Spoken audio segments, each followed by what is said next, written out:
Hi guys எல்லாரும் எப்படி இருக்கீங்க? இன்னைக்கு வந்து பார்த்தீங்கன்னா, lunch box recipe video number 2 தான். காலையில பார்த்தீங்கன்னா, அந்த அறக்க பறக்க சமையல் செய்யல அந்த இன்ட்ரோ கொடுக்கறதுக்கெல்லாம் மறந்துட்டேங்க. அதுவும் இல்லாம என்னைய வந்து வீடியோல காமிக்கணும் அப்படின்னா, ஒரு 10 நிமிஷம்னாச்சும் செலவு பண்ணணும். அதுக்குள்ள இங்க கொஞ்சம் வேலைய முடிச்சிரலாம் அப்படின்ட்டு தான் ப்ளைன் குக்கர்ல இருந்து இன்னைக்கு வந்து வீடியோவ ஸ்டார்ட் பண்ணியாச்சு. இன்னைக்கு வந்து லஞ்ச் பாக்ஸ் என்ன அப்படின்னு பார்த்தீங்கன்னா, மல்லி சாதம். மல்லி சாதம், அதுக்கு வந்து சைட் டிஷ் வந்து சோயா ஃப்ரையும் தான். இது வந்து டக்குன்னு செஞ்சிரலாங்க. அதுக்கு குக்கர்ல வந்து நான் வந்து இன்னைக்கு தம்மு தான் போடுறேன். இருந்தாலும் குக்கர்ல தான் செய்றேன். அது கொஞ்சம் நெய்யி, அதேமாரி எண்ணெய் எல்லாம் போட்டு, இதுக்கு பிரியாணி ஸ்பைசஸ் வந்து அதிகமாலாம் வேண்டியது இல்லைங்க. ஒரே ஒரு பிரியாணி இலை, ஒரு 2 கிராம்பு, ஒரே ஒரு ஏலக்காய். அது மட்டும் போட்டுக்கங்க. முந்திரி பருப்பு நம்ம இஷ்டம் தாங்க. எவ்வளோ வேணாலும் போட்டுக்கலாம். அது தாராளமா இருந்துச்சுன்னா தாராளமா போட்டுக்கங்க. கம்மியா இருந்துச்சுன்னா கம்மியா போட்டுக்கங்க. இல்லைனாலும் பிரச்சனை இல்ல. அது நல்லா கொஞ்சம் கலர் மாறுனதுக்கு அப்புறமேலு வெங்காயம். இப்பவெல்லாம் பார்த்தீங்கன்னா, நம்மலாம் ஃபர்ஸ்ட்டெல்லாம் வெரைட்டி சாதம் எது செஞ்சாலும் கடுக போடு, உளுந்த போடு, பொரிஞ்சதுக்கு அப்புறம் தான் எல்லாமே. இப்போலாம் நாமெல்லாம் ரொம்ப டீசென்ட் ஆயிட்டு கடுகுங்கிற பேச்சுக்கே இடம் இல்லைங்க.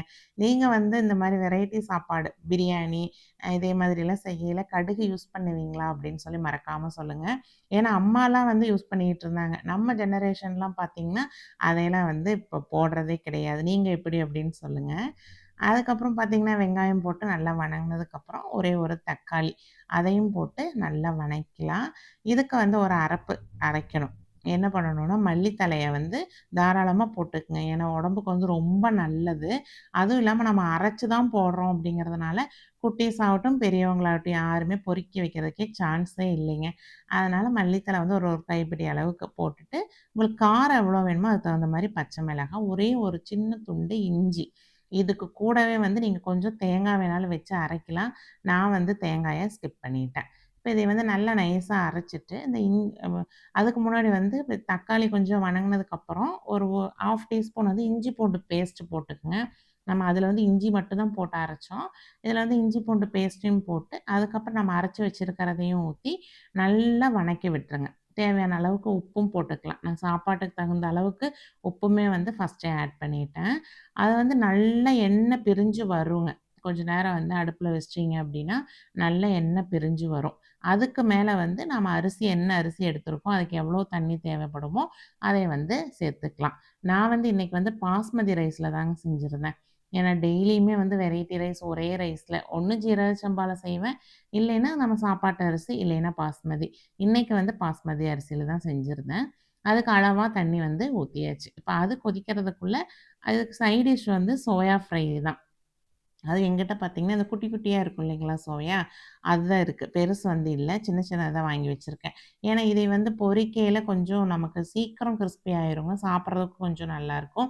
டிஃபன் பாக்ஸ்லயும் பார்த்தீங்கன்னா, நெறைய போடலாம். இதே பெரிய சோயாவா இருந்துச்சுன்னா, 4 போட்டோம் அப்படின்னாவே இடத்த அடைச்சுக்கும்.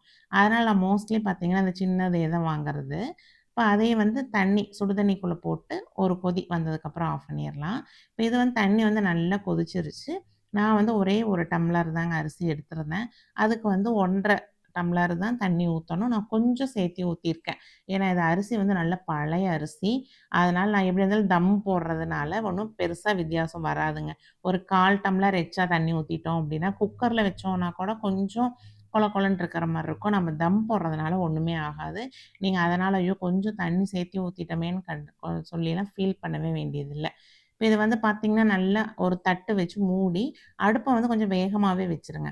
வச்சுட்டீங்க அப்டின்னா, நல்லா இப்ப 3/4 வாசி வெந்துருங்க.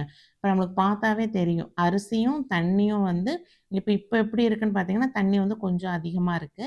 இன்னும் ஒரு ஒரு 5 நிமிஷம் வச்சுட்டீங்க அப்டின்னா, அரிசி வந்து நல்லா மேல பொங்கி வந்த மாரி இருக்கும். தண்ணி வந்து கொஞ்சம் ட்ரை ஆயிரும். சீக்கிரம் ஆயிருங்க. ஒரு 5 நிமிஷமே வேண்டியதில்ல. ஒரு 3 செகண்ட் இருந்துச்சுன்னா கூட போதும். சீக்கிரம் ரெடி ஆயிரும். பார்த்தா தண்ணி வந்து நெறைய இருக்கிற மாரி இருக்கும். ஆனா டக்குனு வந்து சுண்டிரும். இப்ப அதுக்கு பக்கத்திலேயே பார்த்தீங்கன்னா, இந்த ஸ்டேஜ்ல நான் வந்து எப்பவுமே சப்பாத்தி தோசை கல்லு தான் வைப்பேன். ஏன்னா தோசை சுடுற கல்ல வச்சுட்டோம் அப்டின்னா தீர்ந்துச்சுங்க. அடுத்து வந்து தோசையே சுட முடியாது. அதனால எப்பவுமே வந்து சப்பாத்தி போடுற கல்லு, இல்லைன்னா பழைய கல்லு எது வேணாலும் அடுப்புல வச்சு நல்லா சூடு பண்ணிக்கலாம். இப்ப இந்த ஸ்டேஜ் தாங்க கரெக்ட்டு. இப்ப பார்த்தீங்கன்னா, அரிசி வந்து நல்லா சாப்பாடு வந்து நல்லா புஸ்ஸுன்னு இருக்கும். தண்ணி வந்து கீழ கொஞ்சமா இருக்கும். அந்த டைம்ல நல்லா ஓரளவுக்கு இந்த மாரி ஷேப்பா நல்லா எல்லாம் பண்ணிட்டு, அதுக்கப்புறம் இது கரெக்ட்டான மூடி. ஏன்னா நம்ம குக்கருங்கிறதுனால, கரெக்ட்டான ஒரு மூடி வச்சு மூடி, இப்ப வந்து தோசைக்கல் மேல வச்சரலாம். இப்ப தோசைக்கல்ல வந்து அடுப்ப வந்து சிம்ல வச்சரணும். ஏன்னா கல்லு வந்து நல்லா சூடாயிருச்சு. இனி வந்து அடுப்ப வந்து சிம்ல வச்சிரலாம். இதுக்கு மேல வந்து ஏதாச்சும் ஒரு வெயிட் வைக்கணுங்க. ஒரு சிலர் பார்த்தீங்கன்னா, பெரும்பாலும் இடிகல்ல இந்த மாரி தான் வைப்பாங்க. நான் வந்து என்ன பண்ணிட்டேன்னா, ஒரு குண்டால தண்ணிய புடிச்சு, அதை வந்து மேல வச்சேன். இது எதுக்கு அப்படின்னு பார்த்தீங்கன்னா, அந்த வெயிட் இருந்துச்சு அப்படின்னா, அந்த எங்கேயுமே வந்து ஆவி வந்து வெளிய வராது. நல்லா தம்மா இருக்கும் உள்ள. அதுக்காகத்தான் இந்த ப்ராசஸ். நீங்க அதுக்கு எது வேணாலும் மேல தூக்கி வச்சுக்கலாம். கரெக்ட்டா 10 நிமிஷங்க. நீங்க அளவு அப்ப வாட்ச பார்த்துக்குங்க. இல்லைன்னா அலாரம் வச்சுக்கங்க. 10 நிமிஷத்துல அடுப்ப வந்து ஆஃப் பண்ணிட்டு, குக்கர எடுத்து கீழ வச்சிரலாம். இப்ப இது வந்து பார்த்தீங்கன்னா, சோயா ஃப்ரைக்கு. சோயா ஃப்ரைக்கு வந்து ஒரே ஒரு நம்ம ஃபர்ஸ்ட்டே சுடு தண்ணீல போட்டிருந்தோம் இல்லைங்களா? அதே வந்து பச்சை தண்ணீல ஒரு 2 தடவ நல்லா கழுகிருங்க. அதுல வந்து ஒரு மாரி வழுவழுன்னு இருக்கிற மாரி இருக்கும். நல்லா கழுகிட்டு தண்ணி பிழிஞ்சு வச்சுக்கலாம். இதுக்கு வந்து கொஞ்சம் இஞ்சி பூண்டு பேஸ்ட்டு, காரத்துக்கு தகுந்த மாரி மிளகாத்தூள், கொஞ்சமா கரம் மசாலா, அப்புறம் உங்களுக்கு தேவையான அளவுக்கு உப்பு. நான் வந்து சோயா வேக வைக்கையில உப்பு போடலைங்க. வெறும் சும்மா தான் சோயா வந்து வேக வச்சேன். ஏன்னா நம்ம மறுபடியும் 2, 3 டைம் கழுகையில அந்த உப்பெல்லாம் போயிரும். அதனால நான் வெறும் சோயாவ தான் சுடு தண்ணிக்குள்ள போட்டு எடுத்திருக்கேன். அதனால உங்களுக்கு எவ்வளோ உப்பு வேணுமோ இதிலேயே போட்டுக்கங்க. அதுக்கப்புறம் 1 ஸ்பூன் வந்து மைதா மாவு. நீங்க வந்து மைதா மாவு போடலாம். இல்லைன்னா கடலை மாவு வேணாலும் போட்டுக்கலாம். நான் வந்து மைதா மாவு போட்டு மறுபடியும் 1 ஸ்பூன் அரிசி மாவு. அரிசி மாவ ஸ்கிப் பண்ணிறாதீங்க. மைதா மாவு இல்லைன்னா கடலை மாவு. இது 2ல வந்து ஏதாச்சும் ஒண்ணு நீங்க சேர்த்துக்கலாம். அதுக்கப்புறமேல் பார்த்தீங்கன்னா, கார்ன்ஃப்ளவர் மாவு. இது வந்து நல்லா எண்ணெயில ஒட்டாம இருக்கிறதுக்காக வந்து கார்ன்ஃப்ளவர் மாவு. நீங்க வேணும் அப்டின்னா, ஒரு முட்டை கூட வேணாலும் இதில ஆட் பண்ணிக்கலாம். நான் வந்து அன்னைக்கு வந்து கார்ன்ஃப்ளவர் மாவு தாங்க போட்டிருக்கேன். இது வந்து கொஞ்சம் மொறுமொறுன்னு இருக்கும். எண்ணெயில வந்து ஒட்டாது. அதுக்காகத்தானே நம்ம இது யூஸ் பண்றோம். இப்ப வந்து ஃபர்ஸ்ட்டு என்ன பண்றீங்கன்னா, நல்லா அந்த இஞ்சி பூண்டு இதில இருக்கிற தண்ணீலயே வந்து இத வந்து நல்லா மிக்ஸ் பண்ணிக்கங்க. தண்ணி வந்து எதுவும் சேர்த்துறாதீங்க. இது நல்லா ஓரளவு கலந்ததுக்கு அப்புறமேலு சோயா வந்து நல்லா தண்ணிய பிழிஞ்சிருந்தீங்க அப்டின்னா, கொஞ்சமா தண்ணி தேவைப்படுங்க. இல்ல அப்டின்னா, அந்த சோயால இருக்கிற தண்ணியே வந்து கரெக்ட்டா இருக்கும். ஏன்னா ஒரு சிலர் வந்து நல்லா பிழிஞ்சிருக்க மாட்டீங்க. அப்ப வந்து போட்டு கலந்து வச்சுட்டீங்க அப்டின்னா, கரெக்ட்டா இருக்கும். இல்ல அப்டின்னா என்ன ஆகும்னா, ஒரு மாரி தண்ணி விட்ட மாரி போயிரும். இப்ப நான் வந்து பார்த்தீங்கன்னா, நல்லா புழிஞ்சிட்டனாட்டுருக்குங்க. அதனால கொஞ்சம் தண்ணி வந்து தேவைப்பட்டுச்சு. எவ்வளோன்னு பார்த்தீங்கன்னா, ஒரு 2 ஸ்பூன் தான் ஊத்தியிருந்தேன். அதிகமாலாம் ஊத்தவே இல்ல. அதனால நீங்க கரெக்ட்டா பார்த்து ஊத்திக்கிங்க. ஏன்னா ரொம்ப கொழ கொழன்னு இருந்துச்சு அப்டின்னாலும் ஒட்டாது.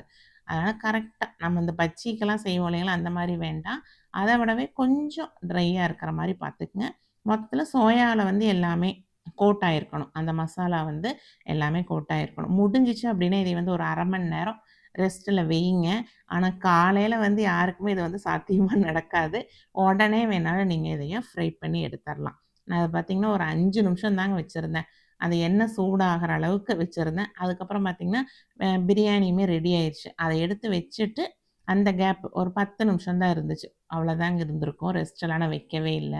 இப்ப எண்ணெய் வந்து சூடானதுக்கு அப்புறமேலு, அ அப்படியே எடுத்து ஒண்ணு ஒண்ணா அப்படியே ஊத்துட்ட மாரி போட்டு விட்டுருங்க. அப்படியே சேர போட்டீங்கன்னா, அப்படியே எல்லாம் போய் ஒண்ணு சேர்ந்துக்கும். அப்படியே எடுத்து ஒண்ணு ஒண்ணா, ஒண்ணு ஒண்ணா போட்டு, அடுப்ப வந்து நல்லா எண்ணெய் காஞ்சதுக்கு அப்புறமேலு போடுங்க. போட்டதுக்கப்புறம் அடுப்ப ஓரளவுக்கு மீடியம் ஃப்ளேம்லயே வச்சு பொரிச்சீங்கன்னா, சீக்கிரம் பொரிச்சிருங்க. ரொம்ப நேரம்லாம் ஆகாது. டக்குனு வந்து பொரிஞ்சிரும். இப்ப பார்த்தீங்கன்னா, பிரியாணி ரெடி ஆயிருச்சு. அத எடுத்து கீழ வச்சுட்டு தான், "கல்லு சூடா இருக்கே" அப்படின்னு சொல்லிட்டு குழம்ப வந்து சூடு பண்ணிட்டுருக்கேன். நைட்டு வச்ச குழம்பு ஏதோ மிச்சம் இருந்துச்சுங்க. அதைத்தான் வந்து தோசை கல் மேல வச்சிருக்கேன். எங்கடா பிரியாணி காணான்னு பார்ப்பீங்க. அது வந்து ரெடி ஆயிருச்சு. எடுத்து வச்சாச்சு. இப்ப பார்த்தீங்கன்னா, சோயாவுமே ரெடி ஆயிருச்சு. ஒண்ணோட ஒண்ணு ஒட்டாது. இந்த மாரி ஒரு போட்டு ஒரு 5 நிமிஷத்துல இப்டி கலந்து விட்டுட்டீங்க அப்டின்னா, ஒண்ணோட ஒண்ணு ஒட்டாது. இப்ப பார்த்தீங்கன்னா, நமக்கு சூப்பரா அ சாப்பாடு வந்து ரெடி ஆயிருச்சு. சாரி பிரியாணின்னு சொல்லிட்டேன். மல்லி சாப்பாடு வந்து ரெடி ஆயிருச்சு. இது வந்து நமக்கு மெயின் தம்மு வைக்கிறது வந்து ரொம்ப கம்பு சுத்துற வேலையெல்லாம் இல்லைங்க. ஈஸியான வேல. ஆனா என்னன்னு பார்த்தீங்கன்னா, நம்ம எப்படி தான் செஞ்சாலும் அடியில வந்து பிடிக்கவே பிடிக்காதுங்க. நாம வந்து குக்கர்ல தண்ணி ஊத்தி வச்சுட்டோம் அப்படின்னா, எப்படியா இருந்தாலும் லேசானாச்சும் அடி சாப்பாடு ரெட் கலர்ல இருக்கும். ஆனா தம் போட்டு வச்சுட்டோம் அப்படின்னீங்கன்னா, ஒரு துளி கூட பிடிக்காதுங்க அடியில. ஆனா சாப்பாடுமே நல்லா பொழு பொழு பொழுன்னு இருக்கும். அது எனக்கு வந்து பாஸ்மதி ரைஸ்க்கும் அதுக்கும் பார்த்தீங்கன்னா, சூப்பரா இருந்துச்சு. அப்புறம் ஃப்ரையுமே பார்த்தீங்கன்னா, ரெடி ஆயிருச்சு. இத வந்து நல்லா எண்ணெய் சவுண்டெல்லாம் அடங்குனதுக்கு அப்புறமேலு எல்லாத்தையும் எடுத்துக்கலாம். இப்போ பாருங்க ஃப்ரையும் வந்து ரெடி ஆயிடுச்சு. சாப்பாடும் ரெடி. இப்போ வந்து லஞ்ச் பாக்ஸு பேக் பண்ணிரலாம். ஃபர்ஸ்ட்டு வந்து பெரிய ஆள் தாங்க கிளம்புவான். 8:15ன்னா கிளம்பிருவான். அவன கிளப்பி விட்டுட்டு, அதுக்கப்புறம் கொஞ்சம் மெதுவா வந்து சின்ன குட்டி வந்து கிளம்புவான்.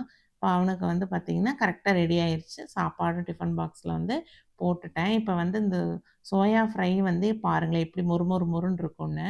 அதை வந்து நான் உங்களுக்கு எப்படி இருக்குன்னு சொல்லி காமிக்கிறேன். அந்த சவுண்டு பாருங்க எப்படி இருக்குன்னு.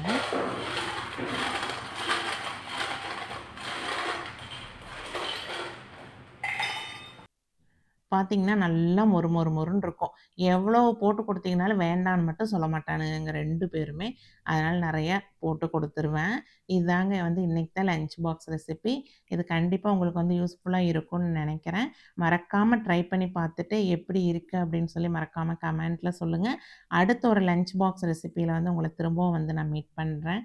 டெய்லியும் நம்ம வந்து மினி வ்ளாக்ல மீட் பண்ணலாம். இன்னைக்கு லஞ்ச் பாக்ஸ் ரெசிபி உங்களுக்கு பிடிச்சிருந்துச்சு அப்படின்னா, மறக்காம வீடியோக்கு ஒரு லைக் குடுங்க. உங்களோட கமெண்ட்டையும் வந்து சொல்லுங்க. ஓகேங்க. Bye bye. Thank you.